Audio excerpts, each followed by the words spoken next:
అంటుంది దేవుని వాక్యము. చప్పట్లు కొడుతున్నాం సంతోషముతో. Lord, whatever the situations this morning in our life, ఈ మార్నింగ్, ఈ ఉదయము మా జీవితంలో ఏ సిచ్యువేషన్స్తో మేము ఇక్కడికి వచ్చినా, whether it may be bad situations, whether it may be good situations, we are glorifying your name Lord Jesus. Hallelujah. మా జీవితంలో వ్యతిరేకమైన ఉన్నాయా, విరోధమైన ఉన్నాయా, సంతోషకరమైన ఉన్నాయా, ఏ పరిస్థితులైనా ప్రభా దేవ మీ నామాన్ని మహిమపరిచే బిడ్డగా అలాంటి అనుభవం మాకు అనుగ్రహించును గాక, అనుగ్రహించును గాక, అనుగ్రహించును గాక. Thank you spirit of God.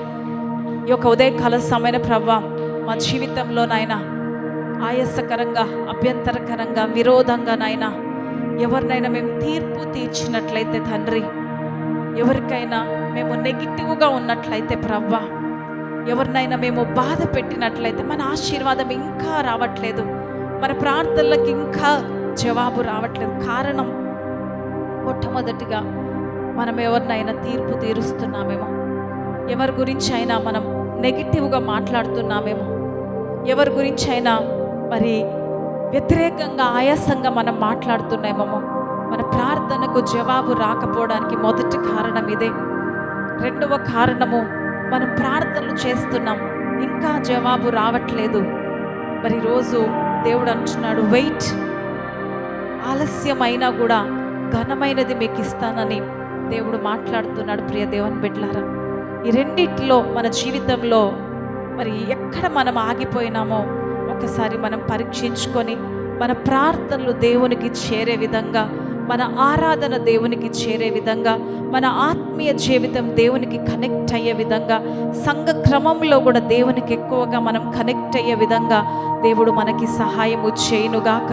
ఈ ఉదయకాల సమయంలో ఒక ఒప్పందం చేసుకుందాం దేవుని దగ్గర.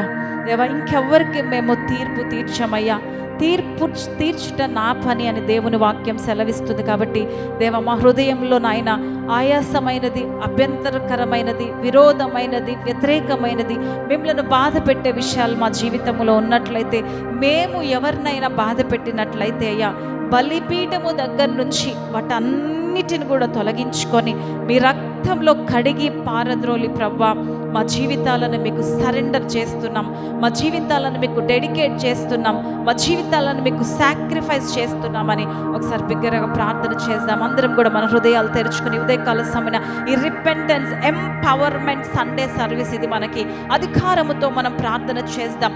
దేవుని సన్నిధానంలో అధికారం గల దేవుణ్ణి మనం ఆరాధిస్తున్నాం. కాబట్టి దేవా, అధికారంతో నాయన మీ సన్నిధిలో మేము గోజాడుతున్నాం, సహాయము చేయమని అడుగుదాం. ఈ ఉదయకాల సమయం ఎవరికైనా మనం ఇబ్బందికరంగా, అభ్యంతరకరంగా, మా ఇంట్లో కానీ, మన బంధువుల్లో కానీ, మన రిలేటివ్స్లో కానీ, మన యొక్క కుటుంబాల్లో కానీ ఎవరికైనా మనం ఆయాసకరంగా ఉండే హృదయంలో ఒక చిన్న ప్రార్థన నీ బ్లాక్ అయిపోయిన బ్లెస్సింగ్స్ అన్ని కూడా అన్బ్లాక్ చేయబోతుంది. హల్లెలూయా. ఈ ఉదయకాల సమయం ఎవరికైనా ప్రభా, బలిపీఠం దగ్గర దేవుని వాక్యం సెలవిస్తుంది, మరి ఎవరికైనా మనం ఆయాసకరంగా, అభ్యంతరకరంగా ఉన్నట్లయితే దేవుని సన్నిధానంలో మనందరం కూడా క్షమించమని అడుగుదాం. దేవుని ఒక చిన్న ప్రార్థన మన బ్లాక్ బ్లెస్సింగ్స్ అన్ని కూడా God is going to unblock every blessings in our life this year. దేవుడు ఎక్సీడింగ్ అబండెన్స్ ఇయర్గా దేవుడు ప్రకటిస్తుండగా ఆ బ్లెస్సింగ్స్ మనం అందరం కూడా ఈ ఉదయకాల సమయమున పొందుకోవడానికి దేవుడు మనకి సహాయము చేయునుగాక. దేవుని మహిమ పరచం. చిన్న ప్రార్థన చేసుకుందాం, హృదయాలు తెరుచుకొని మనందరం కూడా దేవుని యొక్క ఆత్మచేత ఉదయకాల సమయం నింపబడి, ప్రభా మీకు ఆయాసకరంగా ఈ సంవత్సరం ఉండొద్దయ్యా, అభ్యంతరకరంగా మేము ఉండొద్దు ప్రభా, విరోధంగా మేము ఉండొద్దు ప్రభా, మా ఆలోచన విధానము మారొద్దు ప్రభా, మీ వైపు మేము చూస్తూ ప్రభా ముందుకెళ్ళే కృప మాకు అనుగ్రహించును గాక. Thank you Jesus. మీకే మహిమ.